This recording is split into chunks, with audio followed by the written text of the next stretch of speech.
जय जयकार करो माता की, आओ शरण भवानी की। एक बार सब प्रेम से बोलो, जय दुर्गे महारानी की। जय माँ भगवती, जय माँ दुर्गा। आज के वीडियो में आप सुनेंगे आषाढ़ मास महात्म्य के अध्याय 17 की कथा। टोनक जी बोले, हे पुरुषों में श्रेष्ठ तथा भाग्यवान सूत जी, आप धन्य हैं, क्योंकि संसार में अत्यंत दुर्लभ पुराण संहिताओं का आपने भली भांति अध्ययन किया है। हे पुण्यात्मन, हे मानद, आपने कृष्ण द्वैपायन व्यासचरित 18 महापुराणों का सम्यक अध्ययन किया है, जो पंच लक्षणों से युक्त तथा गूढ़ रहस्यों से संवित है, और जिनका आपने सत्यवती पुत्र व्यास जी से ज्ञान प्राप्त किया है। हमारे पुण्य से ही आप इस उत्तम मुनियों के निवास योग्य दिव्य पुण्यप्रद तथा कली के दोषों से रहित क्षेत्र में पधारे हुए हैं। हे सूत जी, मुनियों का यह समुदाय परम पुण्यदायिनी पुराण संहिता का श्रवण करना चाहता है। अतः आप समाहित चित्त होकर हम लोगों से उसका वर्णन कीजिए। हे सर्वज्ञ, आप तीनों तापों से रहित होकर दीर्घजीवी हो। हे महाभाग, ब्रह्म प्रतिपादक देवी भागवत महापुराण का वर्णन करें। हे सूत जी, जो मनुष्य श्रवण इंद्रिय युक्त होते हुए भी केवल जीवा के स्वाद में ही लगे रहते हैं और पुराणों की कथाएं नहीं सुनते हैं, ये निश्चित ही अभागे हैं। जैसे षड्रस के स्वाद से जीवा को आह्लाद होता है, ऐसे विद्वजनों के वचनों से कर्ण इंद्रिय को आनंद प्राप्त होता है। जब कर्णहीन सर्प भी मधुर ध्वनि सुनकर मोहित हो जाते हैं, तब भला कर्ण युक्त मानव यदि कथा नहीं सुनते तो उन्हें बधिर क्यों न कहा जाए। अतः हे सौम्य, समाहित चित्त होकर कथा सुनने की इच्छा से सभी द्विज गण कलिकाल के भय से पीड़ित हो इस नैमिषारण्य में उपस्थित हैं। जिस किसी प्रकार से समय तो बीतता ही रहता है, किंतु मूर्खों का समय व्यर्थ दुर्व्यसनों में बीतता है और विद्वानों का समय शास्त्र चिंतन में जाता है। शास्त्र भी विचित्र प्रकार के तर्क वितर्क से युक्त हैं। वे अनेक अर्थवाद तथा हेतुवाद से युक्त और बहुत विस्तार वाले हैं। उन शास्त्रों में वेदांत शास्त्र सात्विक, मीमांसा, राजस तथा न्याय शास्त्र तामस कहा गया, क्योंकि वे हेतुवाद से परिपूर्ण है। इसी प्रकार हे सौम्य, आपके द्वारा कहे गए पुराण कथा भेद से 3 गुणों वाले तथा 5 लक्षणों से संवित हैं। आपने ये भी बताया है कि उन पुराणों में ये श्रीमद् देवी भागवत 5वां पुराण है, पवित्र है, वेद के समान है और सभी लक्षणों से युक्त है। उस समय आपने प्रसंगवश अत्यंत अद्भुत मुमुक्षु जनों के लिए मुक्तिप्रद मनोरथ पूर्ण करने वाले, धर्म में रुचि उत्पन्न करने वाले जिस पुराण को संक्षेप में कहा था, उस उत्तम पुराण को विस्तार पूर्वक कहिए। उसे दिव्य तथा कल्याण में श्रीमद् देवी भागवत पुराण को हम सभी द्विजगण आदर पूर्वक सुनने की इच्छा रखते हैं। हे धर्मज्ञ, गुरु भक्त एवं सत्व गुण से संपन्न होने के कारण आप कृष्ण द्वैपायन के द्वारा कही गई इस प्राचीन संहिता का ज्ञान प्राप्त कर चुके हैं। जिस प्रकार देवता लोग अमृत पान करते हुए तृप्त नहीं होते, उसी प्रकार हम लोगों ने भी यहाँ आपके मुखारविंद से निकली अन्यान्य कथाएं सुनी, किंतु अभी भी हम तृप्त नहीं हुए हैं। हे सूत जी, उस अमृत को धिक्कार है जिसके पीने से कभी मुक्ति नहीं होती, परंतु इस भागवत रूपी कथा सुधा के पान से तो मनुष्य शीघ्र ही भव संकट से मुक्त हो जाता है। हे सूत जी, अमृत पान के लिए जो हजारों प्रकार के यज्ञ किए गए हैं, उनसे भी सर्वदा के लिए हमें शांति नहीं मिली। यज्ञों का फल तो केवल स्वर्ग है। पुण्य क्षीण होने पर पुण्य स्वर्ग से मृत्यु लोक में लौटना ही पड़ता है। इस प्रकार निरंतर आवागमन के चक्कर में आना जाना लगा रहता है। हे सर्वज्ञ, त्रिगुणात्मक काल चक्र में भ्रमण करते हुए मनुष्यों की ज्ञान के बिना मुक्ति कदापि संभव नहीं। इसलिए सब प्रकार के रसों से परिपूर्ण तथा पुण्यप्रद श्रीमद् देवी भागवत पुराण कहिए, जो पवित्र, मुक्तिदायक, गोपनीय तथा मुमुक्षु जनों को सर्वदा प्रिय है। सूत जी बोले, हे मुनिजनों, मैं धन्य और महान भाग्यशाली हूँ, जो कि आप महात्माओं ने वेद विशुद्ध तथा अत्यंत पुण्यप्रद श्रीमद् देवी भागवत महापुराण के संबंध में प्रश्न करके मुझे पवित्र बना दिया। इसलिए मैं सभी वेदों के तात्पर्य से युक्त, सभी शास्त्रों और आगमों के रहस्य रूप सर्वोत्तम श्रीमद देवी भागवत पुराण को आप लोगों से कहता हूँ। हे द्विजगण, ब्रह्मा विष्णु महेश से सेवित स्तुति परायण मुनि जनों के सतत ध्यान करने योग्य तथा योगियों को मुक्ति देने वाले भगवती के सुंदर एवं कोमल चरण कमलों में प्रणाम करके मैं अब उस उत्तम पुराण का भक्ति पूर्वक विस्तार से वर्णन करूंगा, जो सभी रसों से युक्त, शोभा संपन्न, सभी रसों का निधान एवं श्रीमद देवी भागवत के नाम से प्रसिद्ध है। वैदिक मार्ग अनुसार जिसे विद्या कहते हैं, जो सर्वदा आदि शक्ति कही जाती है, जिन्हें योगी लोग पराशक्ति भी कहते हैं, जो सर्वज्ञ भव बंधन काटने में निपुण है तथा जो सबके हृदय देश में विराजती रहती हैं और दुरात्मा प्राणी जिन्हें नहीं जान सकते, मुनियों के ध्यान करने पर जो शीघ्र प्रत्यक्ष दर्शन देती हैं, वे भगवती सर्वदा सिद्धिदायिनी बनी रहे, जो सत असत रूप उस जगत की सृष्टि करके अपनी त्रिगुणात्मिका सत्व रज तम शक्ति द्वारा उसका पालन करती तथा परलयांत में उसका संहार करके अकेली स्वयं लीला रमण करती है। उन समस्त विश्व की जननी भगवती का मैं मन ही मन स्मरण करता हूँ। ये संसार में प्रसिद्ध है कि ब्रह्मा इस संपूर्ण जगत के सृष्टा है। साथ ही सभी वेदज्ञ तथा पुराण वेदता भी यही कहते हैं। उनका ये भी कथन है कि भगवान विष्णु के नाभि कमल से ही उन ब्रह्मा की उत्पत्ति हुई है, जो स्वतंत्र नहीं है, अपितु विष्णु की प्रेरणा से ही वे संसार की सृष्टि करते हैं। जब कल्पांत में सर्वत्र जलमय हो जाता है, तब केवल शेष शैया पर भगवान विष्णु शयन करते हैं और उन्हीं के नाभि कमल से ब्रह्मा का आविर्भाव होता है। इस प्रकार जब सहस्र फण वाले शेष ही विष्णु के आधार है, तो फिर उन मुरारी को भी सर्वाधार भगवान कैसे कहा जाए। परले कालीन समुद्र का जल भी तो रस रूप ही है और बिना पात्र रस कहीं ठहर नहीं सकता। अतएव जो सब प्राणियों में शक्ति रूप से विराजती रहती है, मैं उन संपूर्ण संसार की जननी आदि शक्ति भगवती की शरण ग्रहण करता हूँ। योग निद्रा में लीन भगवान विष्णु को देखकर उनके नाभि कमल पर विराजमान ब्रह्मा ने जिन देवी की स्तुति की थी, मैं उन्हीं पराशक्ति भगवती के शरणागत हूँ। हे मुनि जनों, उन्हीं निर्गुण तथा सगुण रूप वाली तथा मुक्तिदायिनी योग माया का ध्यान करके मैं यहाँ संपूर्ण देवी भागवत पुराण कह रहा हूँ। आप लोग सुनिए।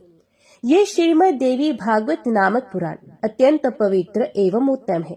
इसमें 18,000 सुंदर श्लोक हैं। कृष्ण द्वैपायन द्वारा विरचित इस श्रीमद देवी भागवत पुराण में कल्याणकारी 12 स्कंद तथा कुल 318 अध्याय बताए गए। उनमें प्रथम स्कंद में 20, द्वितीय में 12, तृतीय में 30 और चतुर्थ में 25 अध्याय हैं। पंचम स्कंद में 35, षष्ठ में 31, सप्तम में 40, अष्टम में तत्व संख्या के बराबर अर्थात 24, नवम में 50 और दशम स्कंद में 13 अध्याय मुनि व्यास जी ने कहे हैं। इसी प्रकार हे मुनिगण, एकादश स्कंद में 24 और द्वादश स्कंद में 14 अध्याय बताए गए हैं। इस प्रकार महात्मा व्यास जी ने इस महापुराण में अध्यायों की संख्या बताई है। इसमें श्लोकों की संख्या 18,000 कही गई है। सर्ग प्रति सर्ग, वंश वर्णन, मनवंत्र तथा वंशानुचित, इस प्रकार पुराणों के 5 लक्षण हैं, जो कल्याणमयी भगवती नित्या निर्गुणा व्यापक रूप से सृष्टि में स्थित रहने वाली विकार रहित योग गम्या सबकी आधार रूपा तथा तुर्यावस्था में प्रतिष्ठित है। उन्हीं की सात्विकी, राजसी और तामसी शक्तियाँ महासरस्वती, महालक्ष्मी तथा महाकाली नामक देवियों के रूप में प्रकट होती हैं। उन्हीं तीनों शक्तियों का सृष्टि के लिए शरीर धारण करना ही शास्त्र के विद्वानों के द्वारा सर्ग कहा गया है। तदंतर जगत के सृजन, पालन तथा संहार के लिए ब्रह्मा, विष्णु और महेश की उत्पत्ति कही गई और उसे ही प्रति सर्ग बताया गया। चंद्रवंशी, सूर्यवंशी राजाओं के वंश वर्णन तथा हिरण्यकशिपु आदि दैत्यों के वंश कथन को वंश कहा गया। इसी प्रकार स्वयंभू आदि 14 मनुओं का वर्णन एवं उनके समय विभाग मनवंतर कहलाते हैं। उन मनुओं के वंश का क्रमश वर्णन करना ही वंशानुचित कहा गया। हे मुनिवरों, इस प्रकार सभी पुराण उपर्युक्त 5 लक्षणों से युक्त होते हैं। 1.25 लाख श्लोकों का महाभारत नामक ग्रंथ भी व्यास जी ने ही रचा है। ये इतिहास कहलाता है, जो वेद सम्मत होने के कारण 5वां वेद कहा गया। शौनक जी बोले, हे सूत जी, पुराण कौन कौन से हैं और कितने हैं? हम लोगों को सुनने की उत्कट इच्छा है और आप सर्वज्ञ हैं, अतः विस्तार से बताइए। कलिकाल से भयभीत हम ब्राह्मण नैमिषारण्य में ही रहते हैं। ब्रह्मा जी ने मनोमय चक्र हमें देकर यह आदेश दिया था कि इसी चक्र के पीछे पीछे आप लोग जाए। जहाँ इस चक्र की नेमी शीर्ण हो जाए, वह देश परम पवित्र कहा गया है। वहाँ कभी कलयुग का प्रवेश नहीं होगा। आप लोग वहाँ तब तक रहें जब तक उन्हें सतयुग न आ जाए। उनका वह वचन सुनकर तथा उनकी बातों को हृदय में रखकर हम सब लोग देशों के दर्शनार्थ उस मनोमय चक्र के पीछे पीछे तत्काल चल दिए। चलते चलते इसी स्थान पर पहुंचकर उस चक्र की नेमी हम लोगों के देखते देखते शीर्ण हो गई। तभी से ये स्थान परम पवित्र नैमिष क्षेत्र के नाम से प्रसिद्ध हुआ। यहाँ कभी कली का प्रवेश नहीं होता। इसलिए मैंने अनेक ऋषि मुनियों, सिद्धगणों एवं कली से भयभीत महात्माओं के साथ यहाँ अपना निवास बना लिया है। हम लोगों ने यहाँ पर चरु पुरोडाश आदि द्वारा अनेक पशुवध विहीन यज्ञ किए हैं। जब तक सतयुग न आ जाए तब तक हम लोगों का यहीं रहने का दृढ़ निश्चय है। हे सूत जी, आप निश्चित रूप से हम लोगों के सौभाग्य से ही यहाँ आ पहुँचे हैं। इसलिए आप इस ब्रह्म सम्मति पावन पुराण की कथा कहिए। हे सूत जी, हम लोगों को सुनने की उत्कट इच्छा है और आप जैसे बुद्धिमान वक्ता भी प्राप्त है। हम लोग भी अपना सभी कार्य त्याग कर चित्त एकाग्र करके यहाँ स्थित हैं। अतः हे सूत जी, आप चिरंजीवी हो तथा तीनों प्रकार के तापों से मुक्त रहकर अब हम लोगों को परम पवित्र तथा कल्याणकारी श्रीमद् देवी भागवत पुराण सुनाइए, जिसमें धर्म, अर्थ और काम का विधिवत वर्णन किया गया है। महर्षि व्यास जी ने भी बताया है कि इसके द्वारा ज्ञान प्राप्त करके तुम्हें उससे मुक्ति मिलती है। हे सूत जी, महर्षि वेद व्यास ने जिस पवित्र पुराण को कहा है, उसके मनोहर कथा चरित्र को सुनने से हमारी कभी तृप्ति नहीं होती है। सभी गुणों का एकमात्र स्थान, परम पवित्र, समस्त संसार की जननी भगवती के लीला नाट्य के समान विचित्र, सभी पाप समूहों का नाश करने वाले तथा सब प्रकार के अभिलाषाओं को पूर्ण करने वाले तथा भगवती के नाम से संवित श्रीमद् देवी भागवत महापुराण को प्रकट कीजिए। सूत जी बोले, हे मुनीश्वर, सत्यवती सूत वेद व्यास जी से मैंने जिस प्रकार तत्व पूर्वक पुराणों को सुना है, उसे मैं आप लोगों से कहता हूँ, सुनिए। उनमें 2 म वाले मत्स्य पुराण और मार्कंडेय पुराण, 2 भ वाले भविष्य पुराण तथा भागवत, 3 ब्र वाले ब्रह्म, ब्रह्मांड और ब्रह्म वैवर्त पुराण, 4 व वाले वामन, विष्णु, वायु और वराह पुराण, अ वाला अग्नि पुराण, ना वाला नारद पुराण, प वाला पद्म पुराण, ली वाला लिंग पुराण, ग वाला गरुड़ पुराण, कु वाला कूर्म पुराण, सक वाला सकंद पुराण। ये पृथक पृथक 18 पुराण हैं।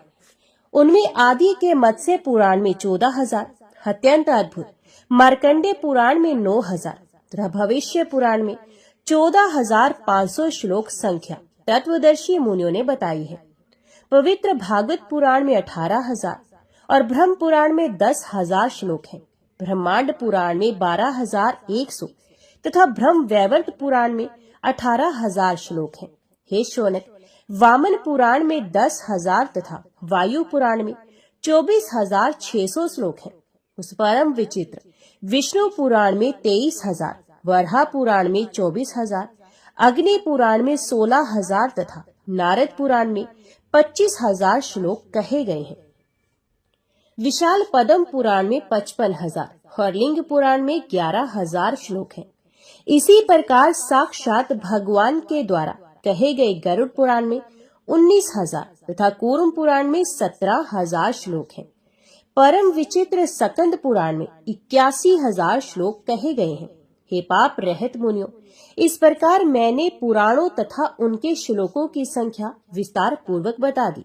हे मुनिवरों, अब उप पुराणों की भी संख्या सुनिए। उनमें सर्वप्रथम उप पुराण सनंत कुमार है। तत्पश्चात नरसिंह, नारदीय, शिव, दुर्वासा, कपिल, मनु, उष्णा, वरुण, कालिका, साम, नंदी, सौर, पराशर, आदित्य, माहेश्वर, भागवत तथा 18वां वाशिष्ठ, ये सब उप पुराण महात्माओं द्वारा बताए गए हैं। सत्यवती तन्य वेद व्यास जी ने 18 पुराणों की रचना करने के बाद उन्हीं विषयों से विस्तार पूर्वक उस अतुलनीय महाभारत का परिणयन किया। प्रत्येक द्वापर युग में भगवान वेद व्यास जी धर्म की रक्षा के लिए पुराणों की यथाविधि रचना करते रहते हैं। जब जब द्वापर युग आता है तब तब साक्षात भगवान विष्णु ही व्यास जी के रूप में अवतीर्ण होकर सर्वलोक हित के लिए वेद के अनेक भेद उपभेद करते हैं। विशेषकर कलयुग में ब्राह्मणों को अल्प आयु एवं अल्प बुद्धि जानकर वे युग युग में पवित्र पुराण संहिताओं का निर्माण करते हैं। स्त्रियों, शूद्रों तथा भ्रष्ट द्विजातियों को वेद श्रवण का अधिकार नहीं है, इसलिए उनके कल्याण के लिए व्यास जी ने पुराणों की रचना की है। हे श्रेष्ठ मुनिगण, इस वैवस्वत नामक शुभ 7वें मनवंतर के 28वें द्वापर युग में परम धर्मनिष्ठ सत्यवती पुत्र मेरे गुरु श्री व्यास जी हुए और 29वें द्वापर में द्रोणी नाम के व्यास होंगे। इनके पूर्व भी 27 व्यास हो चुके हैं, जिन्होंने प्रत्येक युग में अनेक पुराण संहिताएं रची हैं। ऋषियों ने कहा, हे महाभाग सूत जी, अब आप पूर्व काल में प्रत्येक द्वापर युग में अवतीर्ण हुए पुराण वक्ता व्यासों की कथा कहिए। सूत जी बोले, सृष्टि के बाद सर्वप्रथम द्वापर युग में स्वयं ब्रह्मा जी ने ही व्यास के रूप में प्रकट होकर वेदों का विभाजन किया। दूसरे द्वापर में प्रजापति व्यास बने, तीसरे द्वापर में शुक्राचार्य, चौथे द्वापर में बृहस्पति, 5वें में सूर्य तथा 6ठे में यमराज ही साक्षात व्यास बने थे। 7वें द्वापर में इंद्र, 8वें में वशिष्ठ मुनि, 9वें में सारस्वत और 10वें द्वापर में त्रिधामा जी व्यास हुए। 11वें में त्रिवृष, 12वें में भारद्वाज मुनि, 13वें में अंतरिक्ष और 14वें द्वापर में धर्मराज स्वयं व्यास बने। 15वें द्वापर में त्रयरणी, 16वें में धनंजय, 17वें में मेधातिथि तथा 18वें द्वापर में व्रती मुनि व्यास हुए।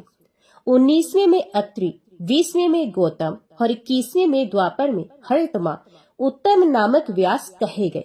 22वें में बाजश्रवा, 23वें में अमुष्यान, सोम, 24वें में तृणवंदु तथा 25वें द्वापर में भार्गव व्यास हुए। 26वें में शक्ति, 27वें में जातुकर्ण्य और 28वें द्वापर में कृष्ण द्वैपायन जी व्यास हुए। इस प्रकार 28 व्यासों के नाम जैसा मैंने सुना था वैसा आप लोगों को बता दिया। इन्हीं कृष्ण द्वैपायन व्यास जी के द्वारा कहे गए श्रीमद् देवी भागवत पुराण को मैंने सुना था, जो पुण्यप्रद सब प्रकार के दुखों का नाश करने वाला, सब प्रकार के मनोरथ पूर्ण करने वाला, मोक्षदाता, वैदिक भावों से ओतप्रोत तथा सभी आगमों के रसों से परिपूर्ण, अत्यंत मनोहर एवं मुमुक्ष जनों को सदा प्रिय लगने वाला है। जिस अत्यंत पवित्र पुराण को रचकर व्यास जी ने अरणी के गर्भ से उत्पन्न विद्वान महात्मा एवं विरक्त अपने पुत्र शुकदेव जी को पढ़ाया था, हे मुनिवृंद, उसी रहस्य में महापुराण को मैंने भी करुणा सागर अपने गुरु व्यास जी के मुख से संपूर्ण रूप से यथारथ सुना तथा उनकी कृपा से उसे हृदयंगम कर लिया था। जिस समय अयोनिज एवं अपूर्व बुद्धिमान अपने पुत्र शुकदेव जी के प्रश्न करने पर व्यास जी ने रहस्य युक्त इस पुराण को सुनाया, उस समय मैंने भी एक साधारण श्रोता के रूप में इस महान प्रभाव वाले श्रीमद् देवी भागवत महापुराण को सुन लिया। हे सर्वश्रेष्ठ मुनिजन, श्रीमद् देवी भागवत रूपी इस कल्प वृक्ष के फल के स्वाद के प्रति आदर बुद्धि रखने वाले तथा अपार संसार सागर से पार पाने के लिए श्री शुकदेव जी ने अनेक प्रकार की सुंदर एवं रसमयी कथाओं से युक्त जिस अद्भुत महापुराण को विधिवत अपने कर्णपुट से प्रेम पूर्वक सुना है, उसे श्रवण करके भी जो कलिकाल के भय से मुक्त नहीं हुआ, भला ऐसा प्राणी इस भूतल पर कौन होगा। वैदिक धर्म से रहत तथा निकृष्ट विचार रखने वाला बड़े से बड़ा पापी मनुष्य भी यदि किसी बहाने इस उत्तम श्रीमद् देवी भागवत पुराण का श्रवण कर लेता है तो वे निश्चय ही समस्त सांसारिक सुखों को भोगकर अंत में योगी जनों के द्वारा प्राप्त करने योग्य भगवती के नाम से चिन्हित मनोरम तथा अचल पद को प्राप्त कर लेता है। जो प्राणी इस श्रीमद् देवी भागवत पुराण को प्रतिदिन प्रेम से सुनता है, उसके हृदय रूपी गुहा में विष्णु, शिव आदि देवताओं के लिए भी दुर्लभ सर्वश्रेष्ठ विद्या रूपिणी सज्जनों की एकमात्र प्रिया गुणातीता एवं समाधि द्वारा जाने योग्य वे भगवती निवास करने लगती हैं। अथ सर्वांग सुंदर इस मानव तन को पाकर संसार सागर के अगाध सलिल से पार होने के लिए जलयान के समान परम सुखदायी श्रीमद् देवी भागवत पुराण एवं उसके वक्ता को प्राप्त करके भी जो मूर्ख इसका श्रवण नहीं करता, वे विधाता के द्वारा वंचित ही कहा जाएगा। इस दुर्लभ मनुष्य देह में दोनों कानों को प्राप्त करके भी जो सांसारिक मनुष्य केवल दूसरों के दुर्गुणों को ही सुना करता है, वे अधम मंद बुद्धि चारों उत्तम पदार्थों को देने वाले तथा सब रसों से परिपूर्ण इस निर्मल पुराण को भूतल पर क्यों नहीं सुनता। ऋषिगण बोले, हे सौम्य, महर्षि व्यास की किस पत्नी से शुकदेव जी उत्पन्न हुए, उनका जन्म किस प्रकार हुआ और किस प्रकार से उन्होंने इस संहिता का सम्यक अध्ययन कर लिया, आपके द्वारा ही वे अयोनिज कहे गए, तो फिर अरिणी से उनकी उत्पत्ति कैसे हुई। हे महामते, इसमें हमें महान संशय हो रहा है, आप उसका समाधान करें। हम लोगों ने पहले ही सुना है कि महातपस्वी शुकदेव जी गर्भयोगी थे। ऐसी स्थिति में उन्होंने इतने विस्तृत पुराण श्रीमद् देवी भागवत का अध्ययन कैसे कर लिया। सूत जी बोले, प्राचीन काल में एक समय सत्यवती के पुत्र व्यास जी सरस्वती नदी के किनारे अपने आश्रम में गोरैया पक्षी का जोड़ा देखकर आश्चर्यचकित हो गए।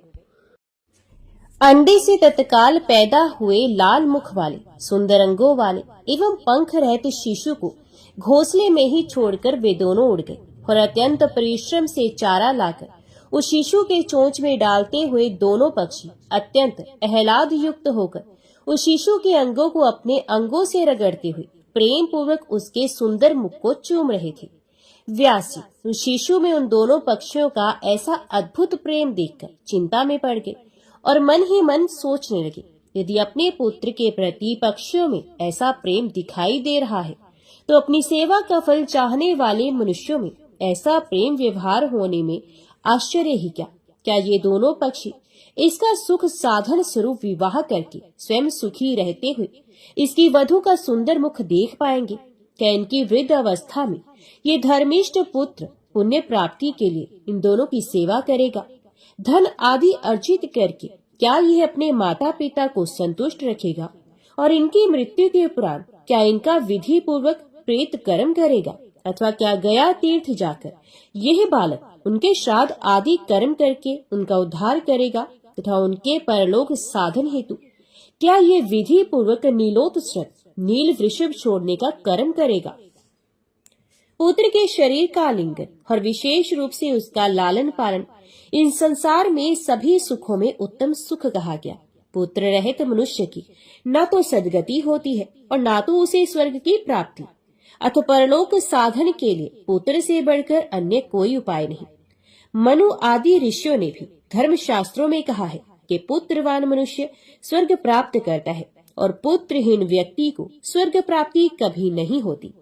इस बात में अनुमान की कोई आवश्यकता ही नहीं, अपितु ये प्रत्यक्ष रूप में भी देखा जाता है।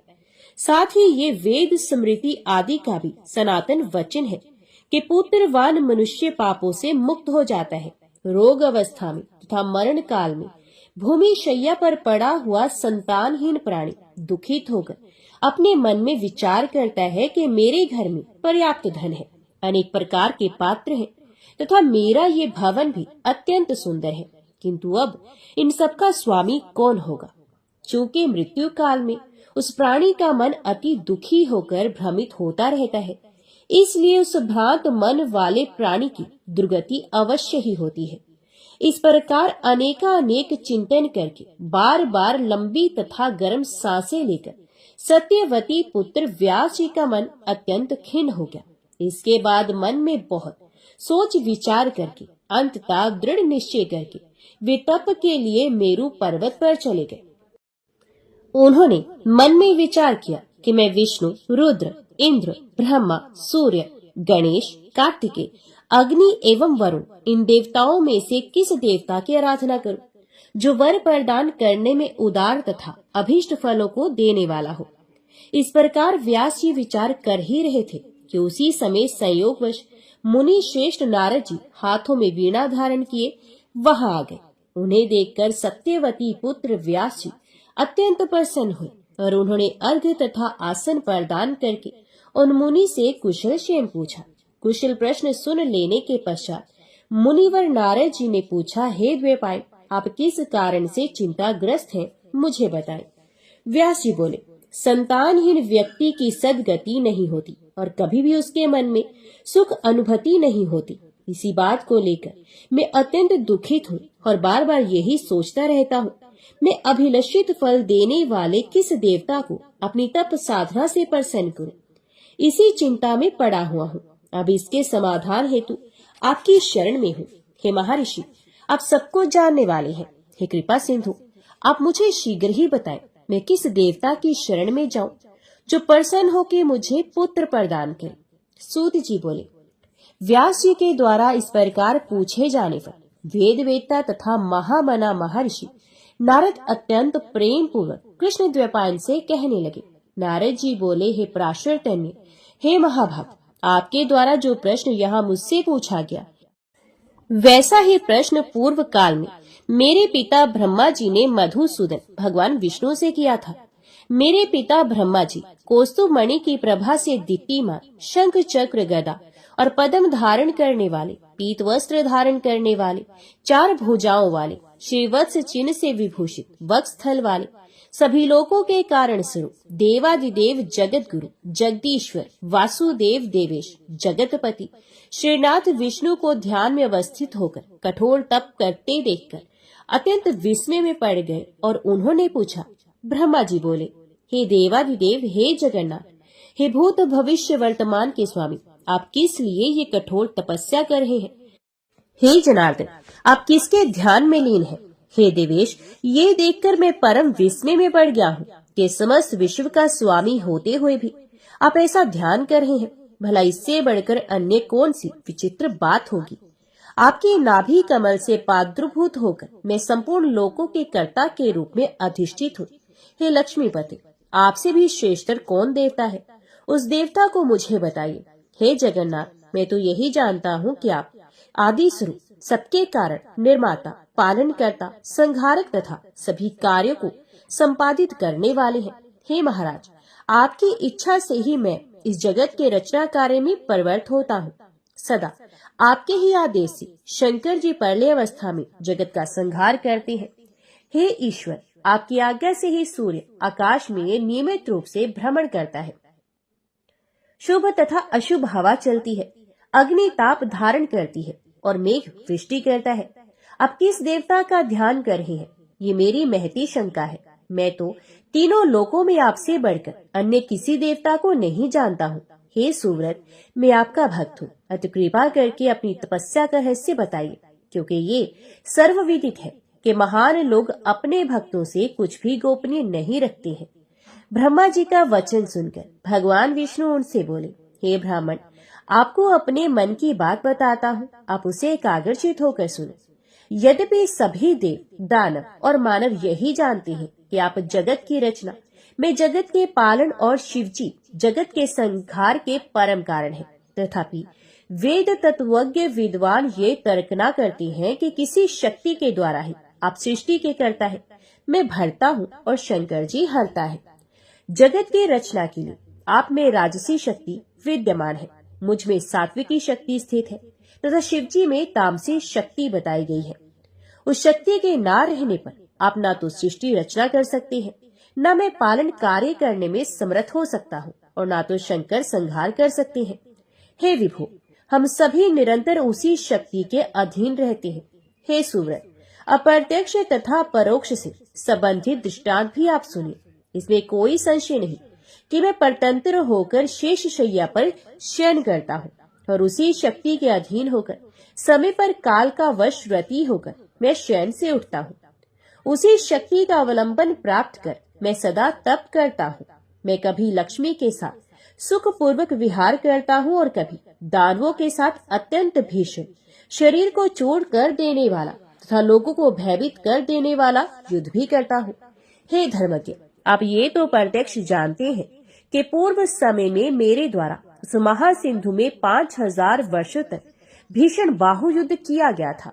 हे देव, कान की मैल से उत्पन्न अत्यंत दुष्ट, मदोमत तथा अहंकारी मधु कैटब नामक दोनों दानवों को मैंने देवी की कृपा से ही संहार किया था। हे महाभाग, क्या आप उस समय प्रात पर कारण स्वरूपा महाशक्ति को नहीं जान पाए थे अतः बार बार क्यों पूछ रहे हैं? उसी शक्ति की इच्छा से मैं परम पुरुष के रूप में महासागर में विचरण करता हूँ और विभिन्न युगों में कश्यप, वराह, नरसिंह तथा वामन के रूप में अवतरित होता रहता हूँ।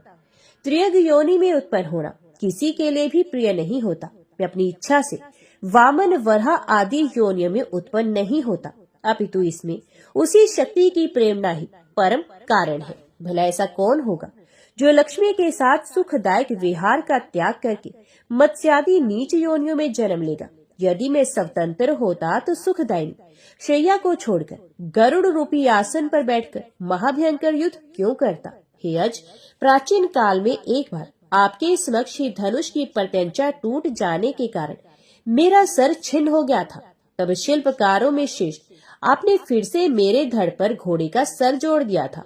हे लोक निर्माता, उसी समय से मैं हयग्रीव नाम से लोक प्रसिद्ध हुआ। ये सब आपके सामने घटित हुआ था। यदि मैं स्वाधीन होता तो संसार में ये विडंबना कैसे होती? अतएव मैं स्वतंत्र नहीं हूँ, अपितु सर्वथा उसी शक्ति के अधीन हूँ। मैं निरंतर उसी शक्ति का ध्यान करता हूँ। मैं इसके अतिरिक्त अन्य कुछ भी नहीं जानता। नारद जी बोले, हे व्यास जी, भगवान विष्णु ने ब्रह्मा जी से इस प्रकार कहा था। हे मुनिश्रेष्ठ, मेरे पिता ब्रह्मा जी ने भी सब बातें मुझसे कही थी। अतः आप भी कल्याणकारी पुत्र प्राप्ति के उद्देश्य से सर्वथा संशय रहित होकर अपने हृदय कमल में देवी भगवती के चरणारविंद का ध्यान कीजिए। वे देवी आपके समस्त अभिलषित फलों को अवश्य प्रदान करेंगी। नारद जी के ऐसा कहने पर सत्यवती पुत्र व्यासी देवी के चरणारविंद में अपना ध्यान केंद्रित करते हुए तप करने की इच्छा से पर्वत पर चले गए। ऋषिगण बोले, हे सूत जी, हमारा चित्त संदेह रूपी सागर में पूर्णतः डूबता जा रहा है, क्योंकि आपने महान आश्चर्यजनक तथा संसार को विस्मित कर देने वाली ये बात कह दी है कि विष्णु के शरीर से उनका सर अलग हो गया था और वे सर्वपालक जनार्दन पुण्य हैग्रीव हो गए थे। वेद भी जिन भगवान विष्णु का स्तवन करते हैं, समस्त देवता जिनका आश्रय ग्रहण करते हैं, जो आदि देव है, जगत के स्वामी है और सभी कारणों के भी कारण है, देवयोग से उनका भी मस्तक कैसे कट गया? हे महामते, वे सब आप हमसे विस्तार पूर्वक शीघ्र कहिए। सूत जी बोले, हे मुनियों, आप सभी लोग एकाग्रचित होकर परम तेजस्वी देवादिदेव भगवान विष्णु का चरित्र सुनिए। किसी समय वे सनातन देव विष्णु 10,000 वर्षों तक भीषण युद्ध करके अत्यंत थक गए थे। तदंतर एक समतल तथा शुभ स्थान पर पद्मासन लगाकर पृथ्वी पर स्थित प्रत्यंचा चढ़े हुए धनुष पर कंठ प्रदेश गर्दन टिकाए हुए उस धनुष की नौका पर भार देकर लक्ष्मीपति भगवान विष्णु सो गए और थकावट के कारण देवयोग से उन्हें गहरी नींद आ गई। कुछ समय बीतने के बाद ब्रह्मा, शिव तथा इंद्र सहित सभी देवता यज्ञ करने को उदित हुए। ये सब देव कार्य की सिद्धि हेतु यज्ञों के अधिपति जनार्दन भगवान विष्णु के दर्शन के लिए वैकुंठ लोक में गए। उस समय उन्हें वहां ना देखकर वे देवतागण ज्ञान दृष्टि से देख करके वहां पहुंचे जहां भगवान विष्णु विराजमान थे। वहां उन्होंने सर्वव्यापी भगवान विष्णु को योग निद्रा के वशीभूत होकर अचेत पड़ा हुआ देखा। तब वे देवगण वहीं रुक गए। सभी देवताओं के वहां रुक जाने के बाद जगतपति विष्णु को निद्रा मगन देखकर ब्रह्मा, रुद्र आदि प्रमुख देवता अत्यंत चिंतित हुए। तदंतर इंद्र ने देवताओं से कहा, हे श्रेष्ठ देवगण, अब क्या किया जाए? हे श्रेष्ठ देवताओं, अब आप सभी ये विचार करें कि इनकी निद्रा किस प्रकार भंग की जाए। तब शिवजी ने इंद्र से कहा, इनकी निद्रा का भंग करने से महान दोष लगेगा, किंतु हे श्रेष्ठ देवगण, यज्ञ कार्य भी अवश्य करणीय है। इसके बाद परमेष्ठी ब्रह्मा जी ने पृथ्वी पर स्थित धनुष के अग्रभाग को खा जाने के लिए दीमक का सृजन किया। उन्होंने ये सोचा कि दीमक के द्वारा धनुष का अग्रभाग खा लिया जाने पर धनुष नीचा हो जाएगा, तब वे देवाधिदेव विष्णु निद्रा मुक्त हो जाएंगे। ऐसा होने पर निस्संदेह देवताओं का संपूर्ण कार्य सिद्ध हो जाएगा। अतः सनातन ब्रह्मा जी ने दीमक को इस कार्य के लिए आदेश दिया। तब दीमक ने ब्रह्मा जी से कहा कि देवाधिदेव जगत गुरु लक्ष्मीपति भगवान विष्णु का निद्रा भंग मैं कैसे करूं, क्योंकि नींद में बाधा डालना, कथा में विघ्न पैदा करना, पति पत्नी के बीच भेद उत्पन्न करना एवं माँ पुत्र के बीच वैर भाव पैदा करने के लिए षड्यंत्र करना ब्रह्महत्या के समान कहा गया। अतः मैं देवाधिदेव भगवान विष्णु का सुख क्यों नष्ट करूं? हे देव, उस धनुष का अग्रभाग खाने से मेरा क्या लाभ, जिसके लिए मैं ऐसा पाप करूं?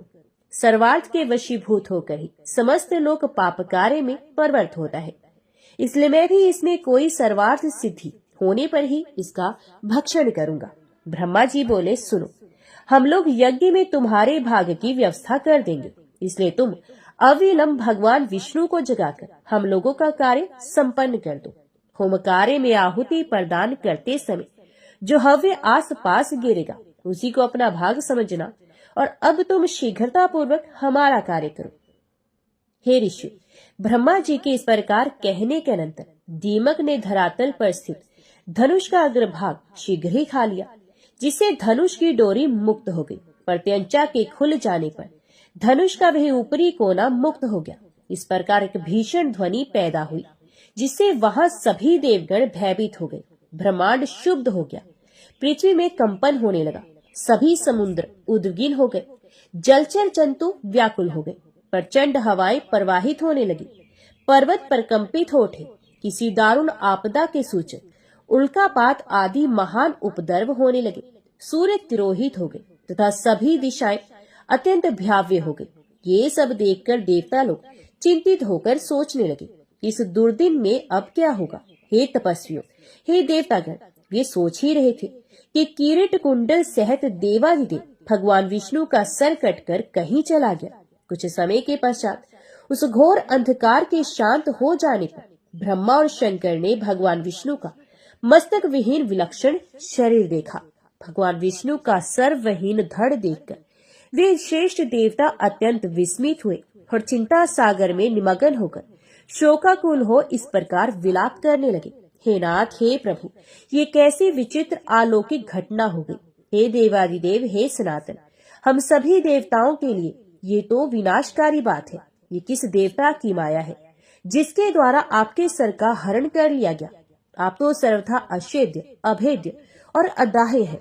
हे विभो, इस प्रकार आपके चले जाने पर हम देवता तो मृत्यु को प्राप्त हो जाएंगे। हम लोगों के प्रति आपका कैसा स्नेह था, हम लोग सर्वार्थ के कारण ही रुदन कर रहे हैं। संकट की ये स्थिति न तो दैत्यों ने, न यक्षों ने, न राक्षसों ने ही पैदा की, अपितु हम देवताओं ने ही ये विघ्न उत्पन्न किया है। तथापि हे रमापति, इसमें किसका दोष समझा जाए? हम सभी देवता प्राश्रित हैं। हम इस समय क्या करें और कहाँ जाएं? हे देवेश, हम मूढ़ बुद्धि वाले देवताओं के लिए अब कहीं भी कोई शरण नहीं। ये कोई सात्विकी, राजसी अथवा तामसी माया भी नहीं, जिसके द्वारा आप मायापति जगत गुरु का सर कटा गया। तब शिव सहज समस्त देवताओं का करुण क्रंदन करते हुए देखकर वेद वेताओं में श्रेष्ठ देवगुरु बृहस्पति ने उन्हें सांत्वना देते हुए कहा, महाभागो, अब इस प्रकार क्रंदन से क्या लाभ? इस समय तो विवेक का आश्रय लेकर कोई उपाय करना चाहिए। हे देवेंद्र, भाग्य एवं पुरुषार्थ दोनों ही समान श्रेणी के हैं, फिर भी उपाय करना ही चाहिए और वह देवयोग से ही सफल होगा। इंद्र बोले, अनर्थकारी पुरुषार्थ को धिक्कार है। मैं तो देव को श्रेष्ठतर मानता हूँ, क्योंकि हम देवताओं के देखते देखते विष्णु का सर कट गया। ब्रह्मा जी बोले, काल द्वारा जो भी शुभाशुभ कर्मों का फल निर्धारित है उसे अवश्य ही भोगना पड़ता है। भाग्य का अतिक्रमण कौन कर सकता है? प्रत्येक प्राणी काल क्रम के अनुसार सुख दुख भोगता ही है, इसमें कोई संदेह नहीं। जिस प्रकार पूर्व काल में काल की प्रेरणा से शंकर जी ने मेरा मस्तक काट दिया था, उसी प्रकार शाप के कारण शिव जी का लिंग कटकर गिर गया था, और उसी प्रकार आज विष्णु का सर कटकर लवण सागर में जा गिरा है। देवयोग सहित इंद्र को भी सहस्त्र भागों की प्राप्ति हुई। उन्हें दुख भोगना पड़ा। वे स्वर्ग से च्युत हो गए और मानसरोवर के कमल में रहने लगे।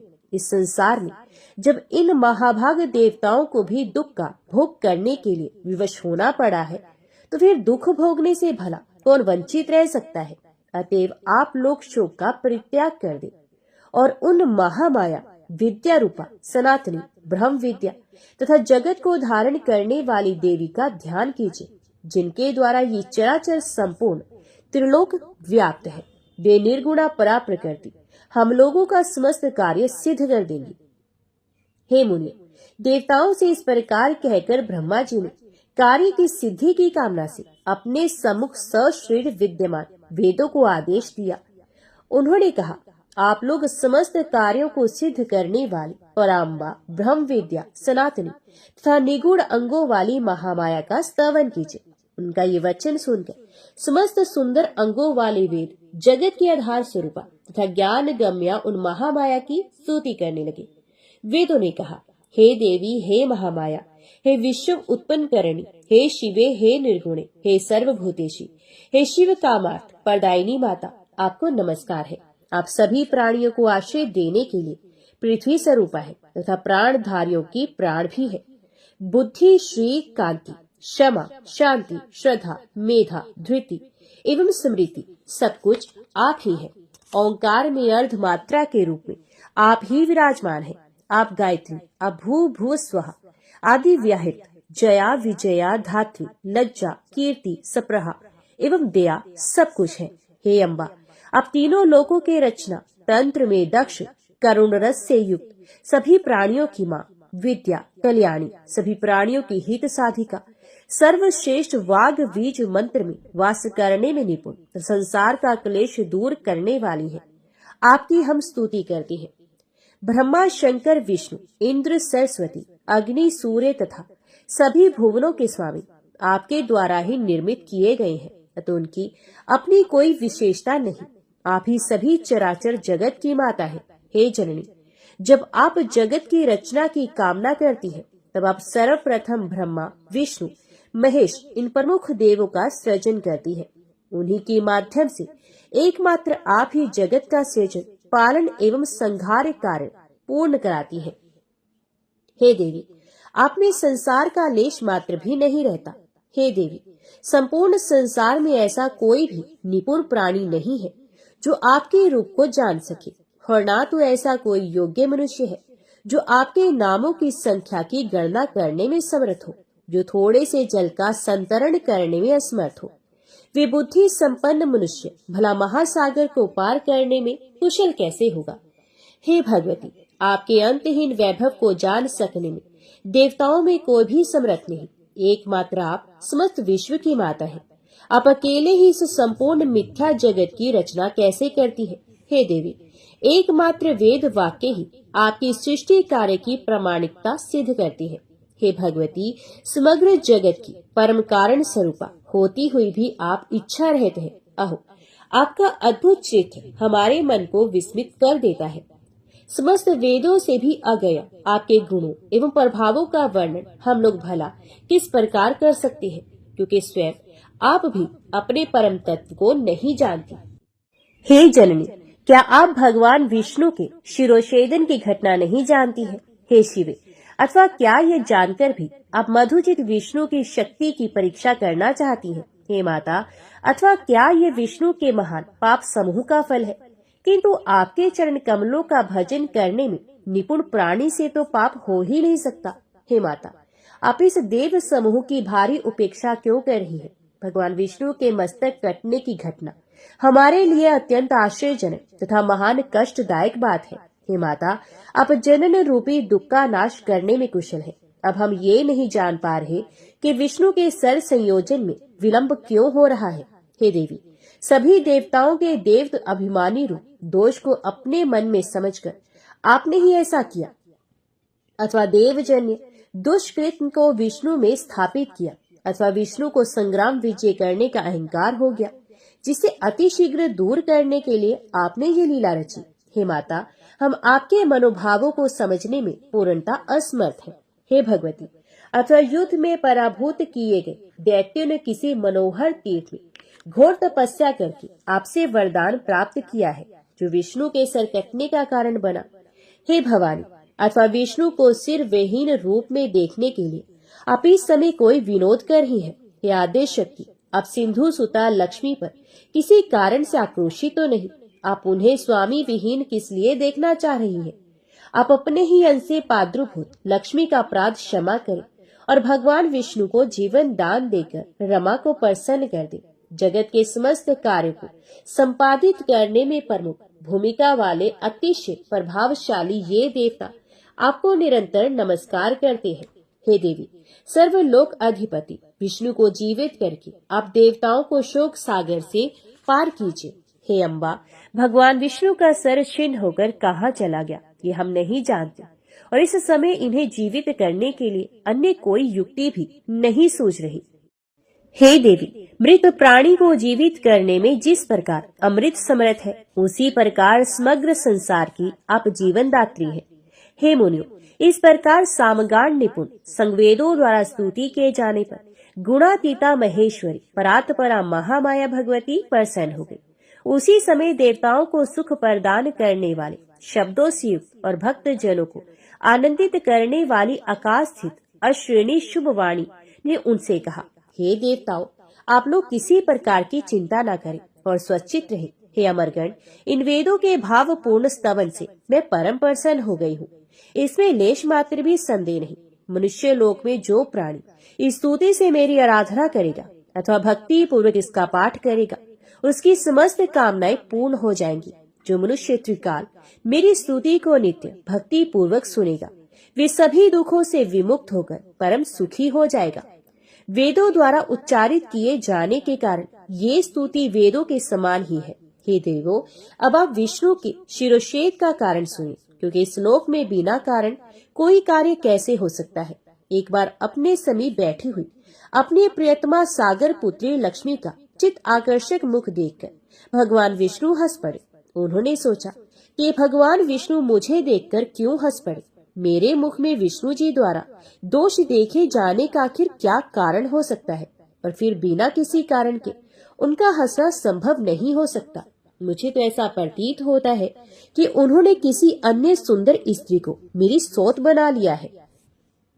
इसी विचार मंथन के परिणाम स्वरूप लक्ष्मी जी कोपाविष्ट हो गई, और तब उनके शरीर में तमोगुण संपन्न तामसी शक्ति व्याप्त हो गई। तदंतर किसी देवयोग के प्रभाव से देवताओं के कार्य साधन के उद्देश्य से उनके शरीर में अत्यंत उग्र तामसी शक्ति प्रविष्ट हुई। तब लक्ष्मी जी के शरीर में तामसी शक्ति का समावेश हो जाने के कारण वे अत्यंत क्रोधित हो उठी, और उन्होंने मंद स्वर में ये कहा, तुम्हारा ये सिर कटकर गिर जाए। स्त्री स्वभाव के कारण भावी वश तथा संयोग से बिना सोचे समझे ही लक्ष्मी जी ने अपने ही सुख को विनिष्ट करने वाला शाप दे दिया।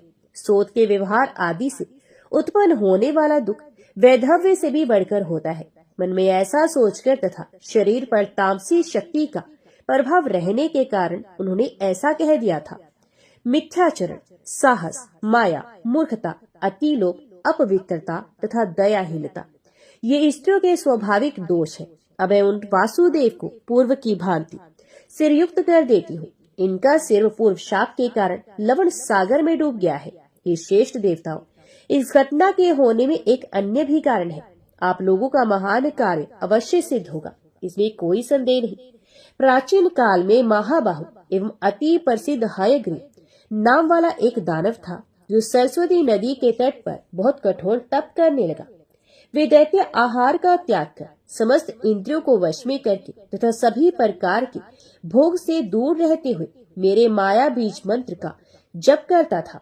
इस प्रकार समस्त आभूषणों से विभूषित मेरी तामसी शक्ति का सतत ध्यान करता हुआ वे 1000 वर्षों तक कठोर तप करता रहा। उस समय उस दैत्य ने जिस रूप में मेरा ध्यान किया था, उसी तामस रूप में उसे दर्शन देने हेतु उसके समक्ष में प्रकट हुई। उस समय सिंह पर आरूढ़ हुई। मैंने दया पूर्वक उससे कहा, हे महाभाग, तुम वरदान मांगो। हे सुव्रत, मैं तुम्हें यथेष्ट वरदान दूंगी। वह दानव देवी का ये वचन सुनकर प्रेम विवल हो उठा और उसने तत्काल प्रणाम और प्रदक्षिणा की। मेरा रूप देखते ही प्रेम भावना के कारण प्रफुल्लित नेत्रों वाला तथा हर्षातिरेक के कारण अश्रुपूरित नयनों वाला वह दानव मेरी स्तुति करने लगा।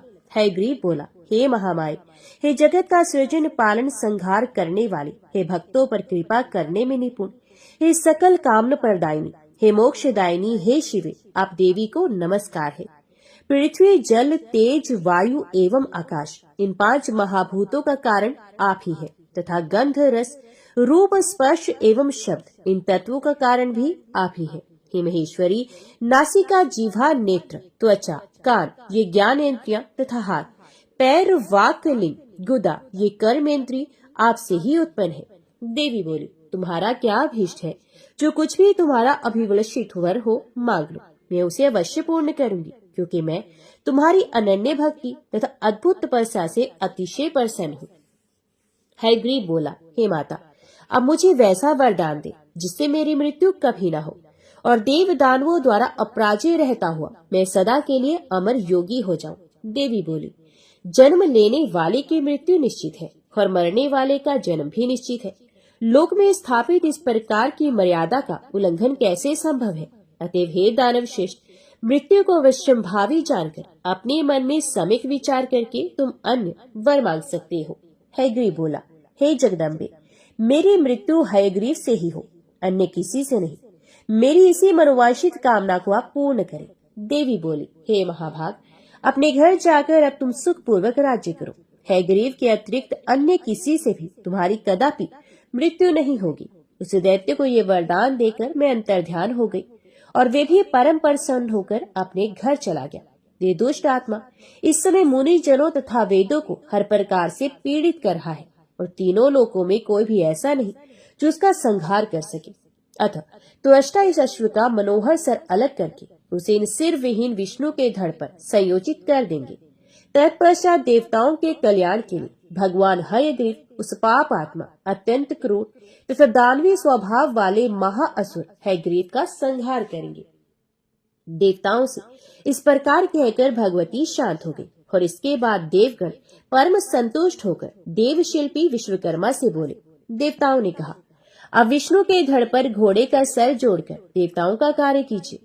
वे भगवान हयग्रीव ही दानव श्रेष्ठ दैत्य का वध करेंगे।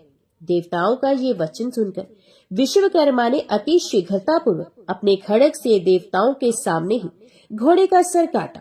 तत्पश्चात उन्होंने घोड़े का वह सिर अविलंब विष्णु भगवान के शर में संयोजित कर दिया। इस प्रकार महामाया भगवती की कृपा से वे भगवान विष्णु हयग्रीव हो गए। कुछ समय बाद उन भगवान हयग्रीव ने अहंकार के मद में चूर उस देव शत्रु दानव का युद्ध भूमि में अपने तेज से वध कर दिया। इन संसार में जो प्राणी इस पवित्र कथा का श्रवण करते हैं वे समस्त पापों से मुक्त हो जाते हैं, इसमें लेश मात्र भी संदेह नहीं। महामाया भगवती का चरित्र अति पावन है तथा पापों का नाश कर देता है।